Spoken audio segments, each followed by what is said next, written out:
Un saludo para todos y muchas gracias a la Fundación Inspirar y a Funcolet por esta invitación. El día de hoy trataremos aspectos básicos relacionados con los cuidados de enfermería al paciente oncológico, en especial aquellos que presentan cáncer de cabeza y cuello, pulmón, colorectal y leucemia linfocítica crónica.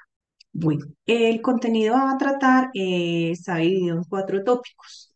El primero tiene que ver con conceptos claves, el segundo relacionado con los cuidados de enfermería, el tercero acerca de mitos sobre el cáncer y el cuatro acerca de los tipos de tamizaje existentes para este tipo de patología.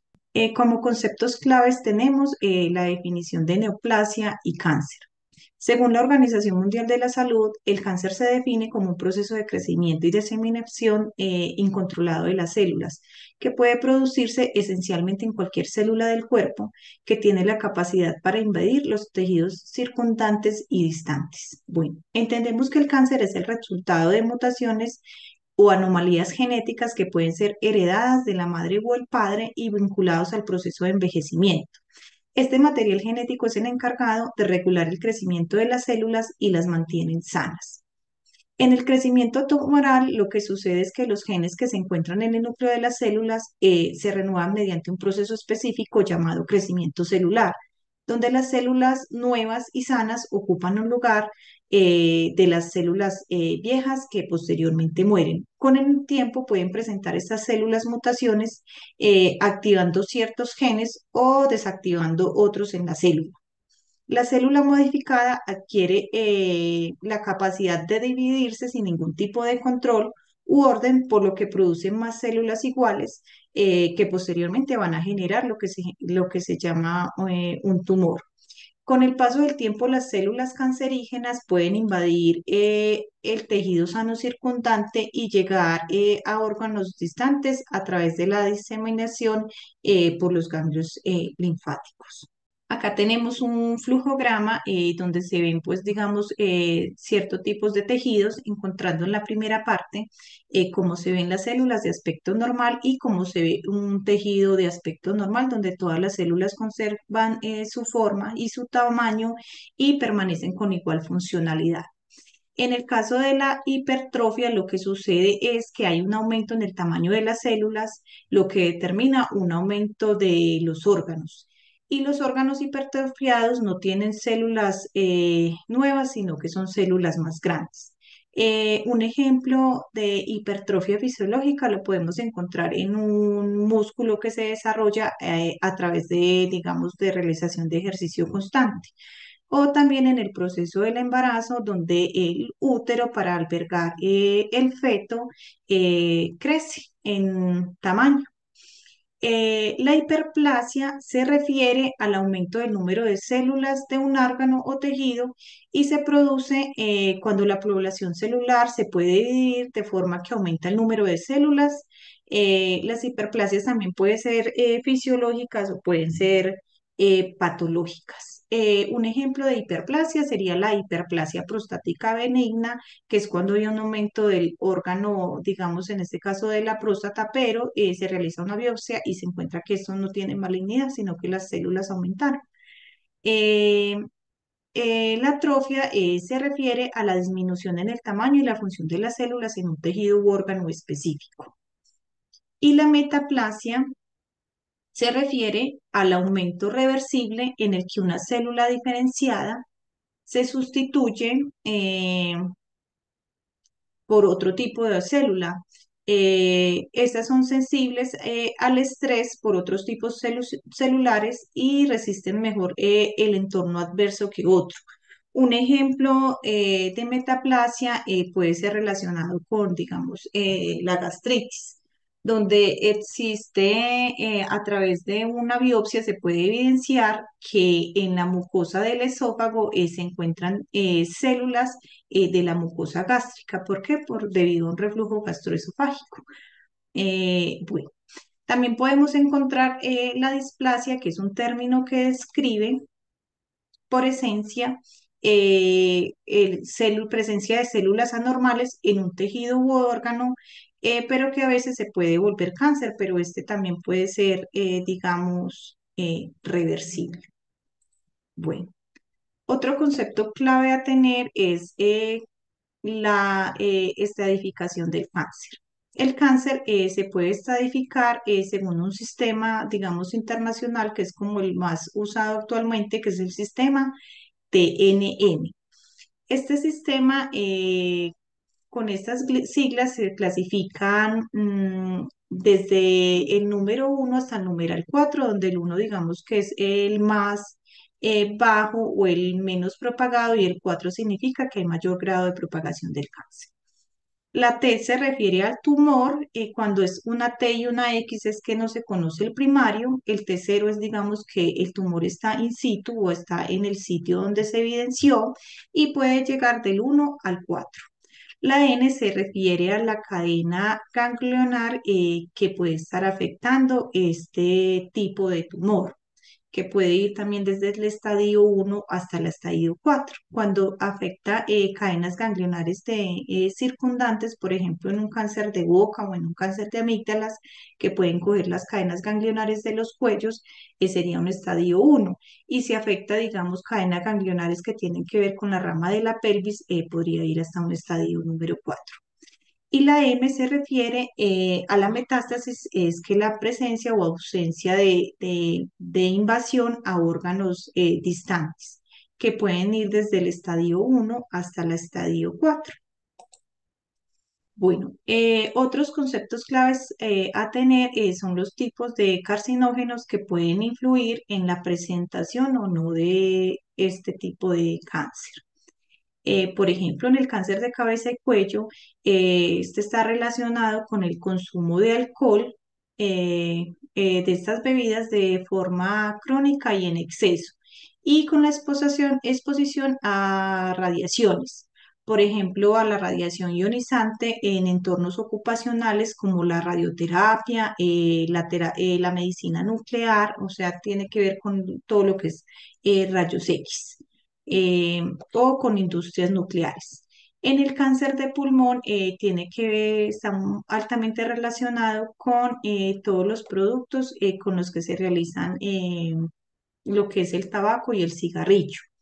El arsénico, el asbesto, el níquel y los hidrocarburos policíclicos. En el cáncer colorectal, este tiene relación también con el consumo en exceso de bebidas alcohólicas, las carnes procesadas o ultraprocesadas, que son los enlatados y los embutidos, y también está asociado con el cigarrillo y el tabaco. En la leucemia linfocítica tiene que ver con el virus linfotrófico humano de células T, con el benceno o con alquilantes como son el clorambucilo y la ciclofosfamida, los herbicidas y pesticidas como el glifosato, que es el que se utiliza para los pesticidas en diferentes tipos de cultivos. Bueno, hablaremos ahora acerca de los cuidados de enfermería en este tipo de patologías.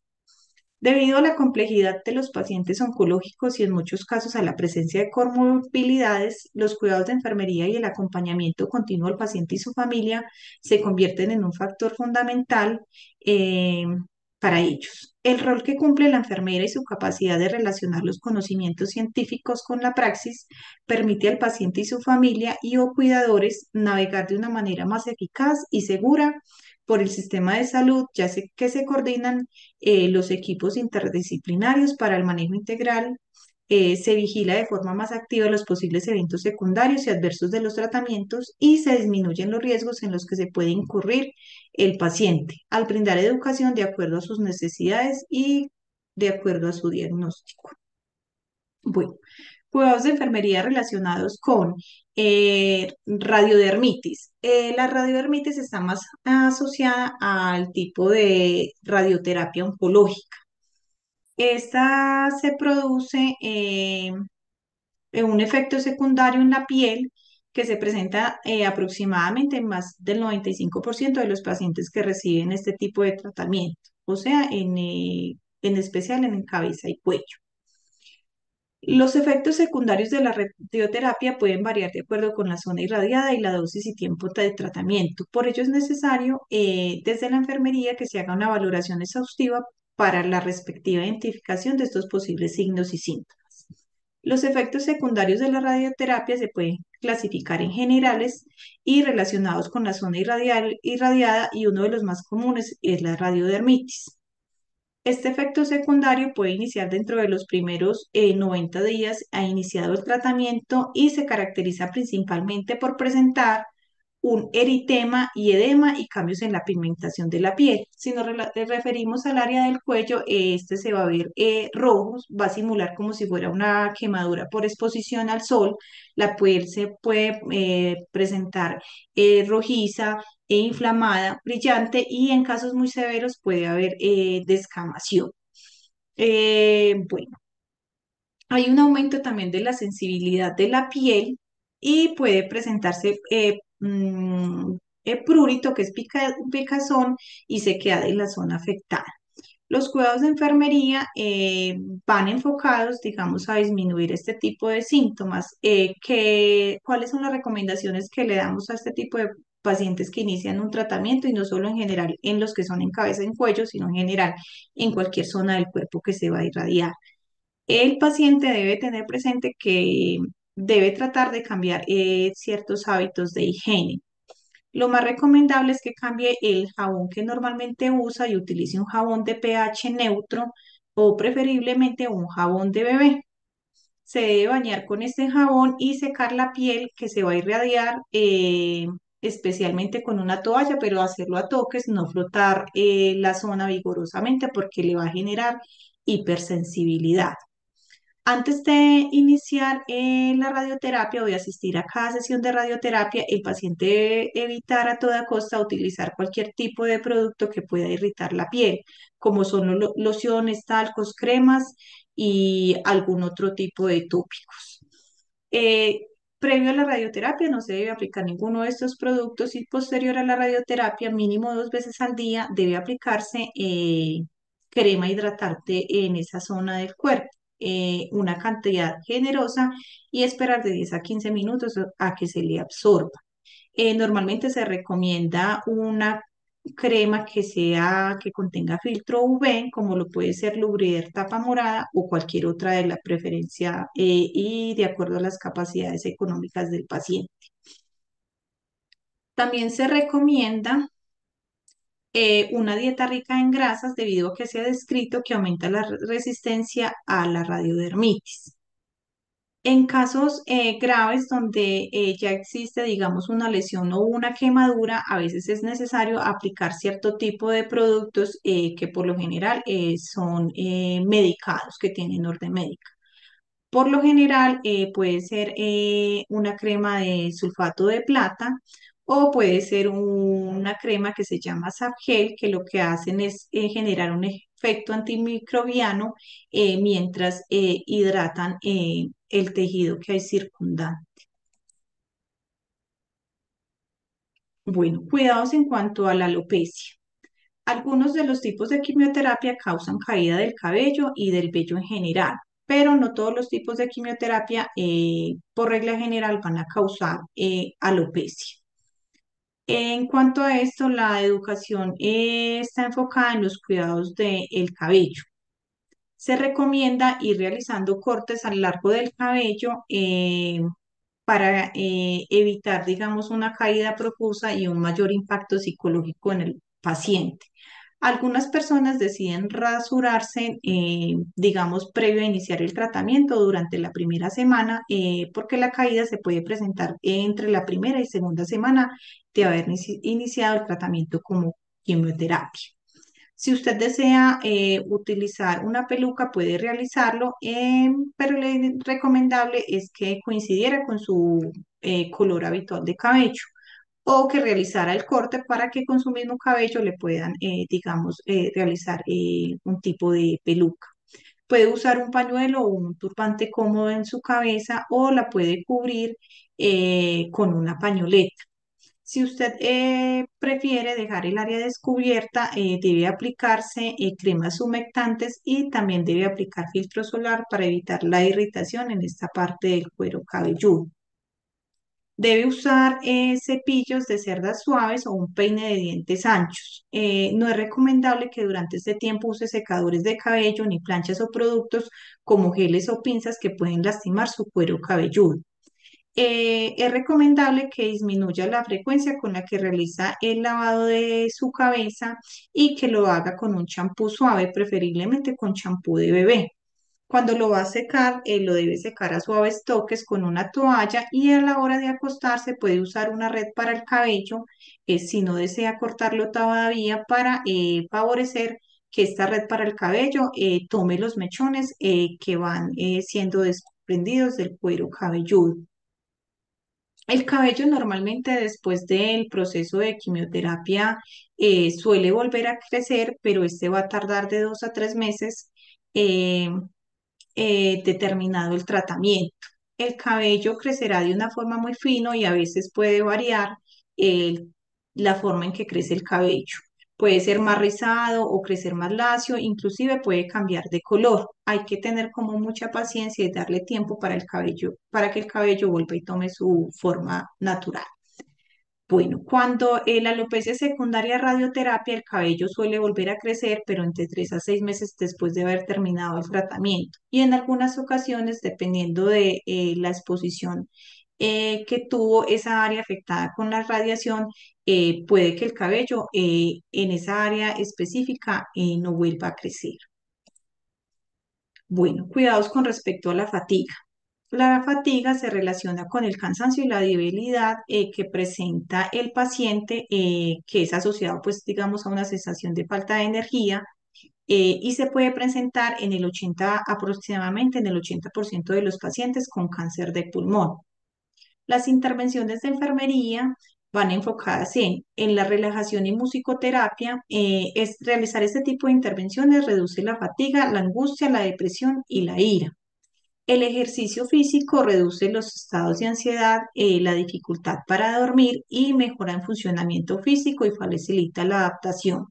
En este caso, se debe evaluar la pertinencia de las actividades con el estado de salud del paciente, porque no todos los pacientes pues, se les recomienda realizar actividad física. No se tienen cifras suficientes de la incidencia de este síntoma, pero se ha encontrado que la radioterapia puede inducir la fatiga durante y después del tratamiento hasta un 80% de los pacientes, de acuerdo a la literatura. Recordemos que los procesos de quimio y radioterapia lo que buscan es matar las células cancerígenas y son procesos que se denominan altamente catabólicos, o sea que consumen altos niveles de energía del organismo de cada individuo.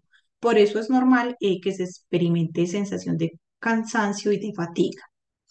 Bueno, los signos y síntomas pueden variar, sin embargo, los más conocidos en los pacientes asociados con estos pueden ser sensación de angustia, estado de ánimo bajo, pobre calidad del sueño y alteraciones en los hábitos y en las actividades diarias. En neoplasias malignas de cabeza y cuello se ha encontrado el deterioro significativo del funcionamiento físico y un alto nivel de depresión asociado con esto. Bueno, en cuanto a las náuseas y las emesis, se suelen presentar en al menos el 50% de los pacientes con radioterapia y en pacientes con quimioterapia puede presentarse hasta en el 80%. Los tratamientos de quimio y radioterapia son tratamientos dependiendo en la radioterapia en el área que sea altamente emetizantes y quimioterapia dependiendo pues digamos de el citostático o medicamento pues que elimina la célula cancerígena a emplear.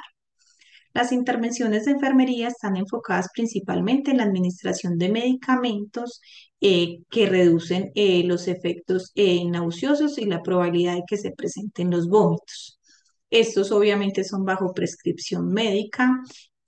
También es necesario que al inicio del tratamiento se haga una valoración por un equipo multidisciplinario que contenga también valoración por un nutricionista para que defina cuál será la dieta más conveniente para el paciente eh, en caso de ser necesario, ¿cierto? Y definir si hay necesidad de algún requerimiento de algún soporte con fórmula nutricional para evitar que el paciente llegue a estados de caquexia o de anorexia inducidos por estos tratamientos oncológicos. Algunos de los factores de riesgo que pueden aumentar estos síntomas en pacientes con radioterapias son el sitio anatómico irradiado, la quimioterapia concomitante con radioterapia, mm, y el tamaño de campo de irradiación que sea superior a 400 centímetros cúbicos. Bueno, la edad menor de 55 años, el género femenino y los altos niveles de ansiedad propician que el paciente sea más propenso a presentar episodios de náuseas y emesis. Desde enfermería es necesario indagar la frecuencia, hora y día y cualquier actividad asociada como alimentación, medicamentos y ejercicio y evaluar otros signos como la distensión abdominal, ruidos intestinales anormales, ascitis, que es la presencia de líquido en el abdomen libre en cavidad, eh, para hacer un diagnóstico diferencial con el médico tratante. Bueno, para el manejo de las náuseas se recomienda que los alimentos que consume el paciente sean alimentos que sean preferiblemente tibios o fríos. Los pacientes también pueden consumir paletas a base de fruta, pero idealmente que sean preparados en agua o que tengan pulpa de fruta para mejorar la sensación de las náuseas.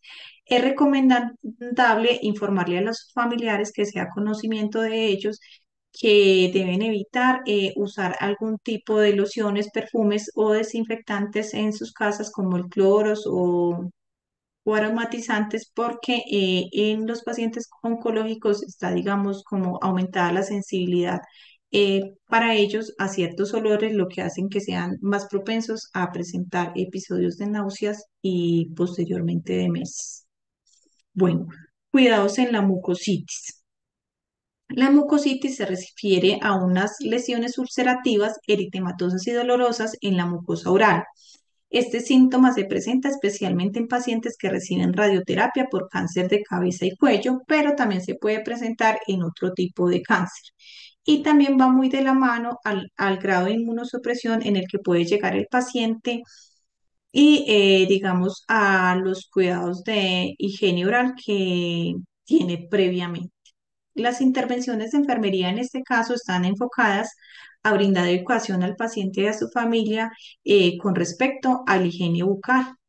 Bueno, la administración de medicamentos pueden incluir antiinflamatorios, anestésicos, analgésicos o antibióticos. Para prevenir la mucositis es necesario que el paciente tenga una excelente higiene oral, que compre un cepillo preferiblemente de cerdas suaves o un cepillo también para bebé, que utilice una crema dental, preferiblemente también que sea para niños o que sea, digamos, lo más libre de contaminantes y que se cepille por lo menos 3 veces al día. El paciente se le recomienda que se hagan enjuagues con agua bicarbonatada. Lo puede realizar cada 2 horas en el transcurso del día, o sea que en total serían entre mínimo 5 a 8 veces que se haga enjuagues con bicarbonato. No hay una medida específica, pero se puede coger la punta de una cucharadita en un vasito con agua que esté al clima o previamente hervida y tomar esos vasitos, hacer enjuagues bucales y escupir esta agua bicarbonatada para mantener, digamos, la mucosa oral sana. La crioterapia es como la terapia con hielo. Esto favorece la vasoconstricción generada por el frío y reduce el flujo sanguíneo en la mucosa oral. Disminuye la absorción de concentraciones locales más bajas de medicamentos de quimioterapia. Esto mejora la sensación, mejora los síntomas, pero es importante tener en cuenta que ante la persistencia de los síntomas y no mejoría de estos, previa a los manejos implementados en casas, es necesario consultar con el especialista.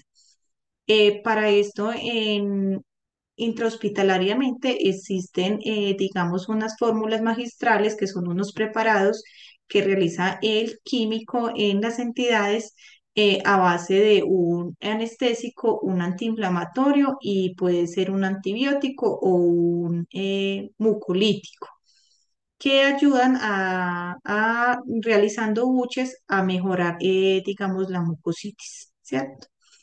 Se recomienda además también lo que habíamos dicho antes, evitar olores fuertes, incluyendo aromatizantes utilizados en el aseo de la casa, perfumes o cremas. Ofrecer abundantes líquidos con frecuencia y en pequeña cantidad al paciente, explicarle que idealmente debe consumir alimentos a temperatura ambiente o frías, que no se debe acostar inmediatamente después de una ingesta de alimentos, que debe esperar por lo menos de 1 a 2 horas, y que si presenta episodios de vómito debe reiniciar la alimentación, preferiblemente con dieta blanda y astringente.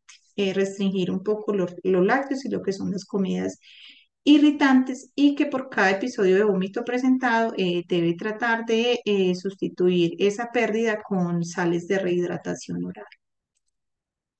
Cuidados de enfermería en el manejo de la serostomía. La serostomía se refiere, digamos, a la sequedad de la boca, asociada con una disminución de la secreción de saliva por las glándulas salivales. Las intervenciones de enfermería están enfocadas principalmente en una valoración exhaustiva para detectar signos y síntomas de manera temprana, y también es necesario vigilar cualquier signo de infección que pueda presentarse en la mucosa oral. Bueno. La posible causa de la serostomía puede ser la coirradiación de las glándulas salivales, eh, que resulta en una sensación desagradable de boca seca, en alteraciones del gusto, disfunciones de la masticación, disfunción en la deglución y dificultades con el agua. La serostomía también se asocia con cambios en la flora normal de la boca, lo que aumenta el riesgo de infecciones orales. Los pacientes pueden experimentar también no disminución de la salivación, sino como unas secreciones muy espesas, muy incómodas para deglutir, ¿cierto? La serostomía se presenta con una disminución, puede generar depresión, y puede ser secundaria al uso de los opioides, medicamentos para manejo del dolor en radioterapia o en quimioterapia. Dentro de las intervenciones de enfermería podemos encontrar ofrecer al paciente cubitos de hielo, los cuales se pueden aromatizar con frutas, trocitos de piña, los cuales pueden estimular las glándulas salivales, e incentivar el consumo frecuente de agua. Es muy recomendable que los pacientes que estén en tratamiento con quimio y radioterapia y se hidraten muy bien el cuerpo. Es recomendable que por lo menos de 1 a 2 litros de agua se consuman al día, o de bebidas que sean pues líquidas. Se pueden realizar también enjuagues con manzanilla o con limón, y utilizar el agua bicarbonatada, como lo habíamos comentado anteriormente. Bueno, cuidados en la diarrea. La diarrea es uno de los principales efectos secundarios presentados en el tratamiento de radioterapia cuando se refiere al área de la pelvis, en específico cuando son asociados a cánceres colorectales o también a cáncer de próstata. Pueden estar asociados con un aumento del peristaltismo intestinal, disminución de la flora intestinal y destrucción de las células madres de las criptas intestinales, y malabsorción de las sales biliares. Los síntomas presentes incluyen dolor abdominal, náuseas, distensión abdominal, sangrado rectal. Estos síntomas se pueden presentar desde la segunda semana de tratamiento y alcanzan su punto máximo entre las 4 y las 5 semanas de radiación. En la diarrea se debe evaluar el aspecto y la frecuencia y consistencia de las heces, así como evaluar la intensidad y localización del dolor abdominal. Esto para diferenciarlo de otros síntomas como ascitis, que es líquido libre en cavidad en el abdomen, u otras alteraciones abdominales. ¿Qué es recomendable para tratar de evitar o prevenir la diarrea? El manejo de la dieta. Las dietas que se le recomiendan a los pacientes oncológicos idealmente son dietas hiperproteicas, o sea, altamente ricas en proteínas. Pueden ser proteínas no necesariamente de origen animal, pueden ser de origen vegetal, que incluyan el huevo y las carnes preferiblemente magras, o carnes blancas como el pescado y el pollo.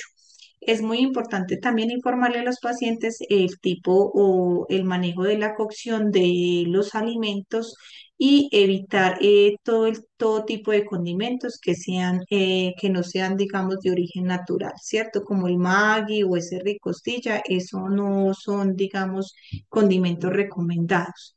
La idea es que el paciente consuma, digamos, un caldo, pero que estos no contengan sino aliños, que sean aliños de origen natural, como la cebolla, el tomate, la papa y lo que son los papa, yuca, el plátano, son recomendables en la dieta. Durante el tratamiento de radioterapia, como esta normalmente oscila en un periodo en la semana de 5 días. Es recomendable que durante estos días se cuide mucho con la dieta, hidrate muy bien su cuerpo y si de pronto desea, digamos, comer algo adicional que no está indicado inicialmente en su dieta, puede hacerlo, pero los días que descansa, o sea, serían sábados y domingos, que son los días que normalmente nos irradian los pacientes. Bueno, el estreñimiento se define como unas heces duras y secas en frecuencia no mayor de 3 por semana. Eh, Como pueden haber cambios que afecten la flora intestinal y presenten diarrea, también el paciente puede presentar estreñimiento. ¿Qué es lo recomendable? También manejo de dieta, una dieta altamente rica en fibra que contenga muchas, digamos, frutas y verduras. Puede incluir lo que son frutas que tienen semilla, lo que es la granadilla, la pitaya, la piña, el mango, que favorecen, digamos, el proceso de digestión. Eh, la avena o los carbohidratos simples también. Es importante también explicarle al paciente que puede realizarse masajes a nivel abdominal que favorezcan el tránsito intestinal, pero que este masaje se debe realizar de forma circular y debe conservar, digamos, como los movimientos de las manecillas del reloj. En algunos casos puede ser necesario la utilización de un enema evacuatorio o de extracción manual de las heces. Si presenta pues este tipo de alteración y no mejora con este tipo de medida, lo más recomendable es que consulte a su médico o que asuste al servicio de urgencias. Bueno, cuidados generales. Cuidados generales en enfermería consisten en la bioseguridad, la asepsia y antisepsia, pues esto tiene que ver mucho con el lavado de manos, el uso pues de guantes y la técnica correcta para la realización de cierto tipo de procedimientos que en algunas ocasiones son solamente limpios y en otras son estériles. El control de líquidos administrados y eliminados es muy importante cuando un paciente se encuentra en un área hospitalaria, indagar con qué peso inicial ingresa y hacer un balance de que los líquidos que ingiere por diferentes vías, puede ser endovenosa, oral, eh, sean iguales a los líquidos que elimina. Eliminados encontramos por el vómito, eh, la orina y en ocasiones las heces que pueden ser de características diarreicas. Monitorización constante de los signos vitales y síntomas que presenta el paciente, la educación al paciente en signos de alarma para regresar al servicio de urgencias. Es súper importante que un paciente cuando asiste a un tratamiento de quimio y radioterapia ambulatoria, el profesional de enfermería explique detalladamente acerca de los signos y síntomas de alarma enfocados en cada patología particular y que el paciente esté pues ampliamente orientado en qué condiciones consultar al servicio de urgencias y cómo hacer manejo sintomático de este tipo de patologías en su casa. Administración de los medicamentos con aplicación de los 10 correctos. Esto pues sucede en el ámbito hospitalario o en el ámbito ambulatorio, pero ambulatorio donde sale a quimioterapia día, donde se le indaga al paciente acerca de los antecedentes alérgicos y se verifican pues se brinda educación al paciente acerca de la administración del medicamento, se verifica su nombre, la dosis, la vía, para evitar algunos errores en la administración. La conservación y permeabilidad de los accesos periféricos, cuando los pacientes reciben tratamientos de quimioterapia ambulatoria, en algunas ocasiones o en algunas instituciones permiten que los pacientes egresen con este tipo de accesos en su casa y se le brindan cierto tipo de cuidados para evitar que se presenten flebitis, que son infecciones en el trayecto de la vena, o en otras instituciones, según sea el protocolo, el paciente se canaliza día, quimioterapia día y se canaliza cada día. Conservación y permeabilidad de los accesos, aplicación de escalas de identificación de riesgo de caídas, riesgo de úlceras por presión y presencia de dolor, que estos son ampliamente utilizados, pero en el ámbito hospitalario. En ambulatorio se aplica más que todo escala del dolor. Bueno, derribando mitos acerca del cáncer, vamos a hablar acerca de algunos mitos que se presentan eh, acerca de este tema. Bueno, uno de los primeros mitos es que si nadie en mi familia ha tenido cáncer, significa que no tengo ningún riesgo. No. Según los datos más recientes, cerca del 38% de los hombres y mujeres recibirán un diagnóstico de cáncer en algún momento de su vida. La mayoría de los cánceres son causados por cambios genéticos que suceden a través de la vida de la persona como consecuencia natural del envejecimiento y la exposición a factores ambientales como el humo del tabaco y la radiación u otros relacionados con su estilo de vida. Otras personas dicen, es una sentencia de muerte tener cáncer. Eh, el cáncer no significa una sentencia de muerte. La cantidad de tiempo que vive un paciente con cáncer y la posibilidad de que muera o no debido a la enfermedad depende de muchos factores. Entre otros, la velocidad con que avanza el cáncer, cuánto se ha diseminado en el cuerpo, si existen tratamientos o no disponibles que sean eficaces y el estado de salud general de esa persona. ¿Los desodorantes causan cáncer? No. Actualmente no existen estudios que indiquen de manera inequívoca que el aumente el riesgo de padecer cáncer por el uso de productos de higiene íntima.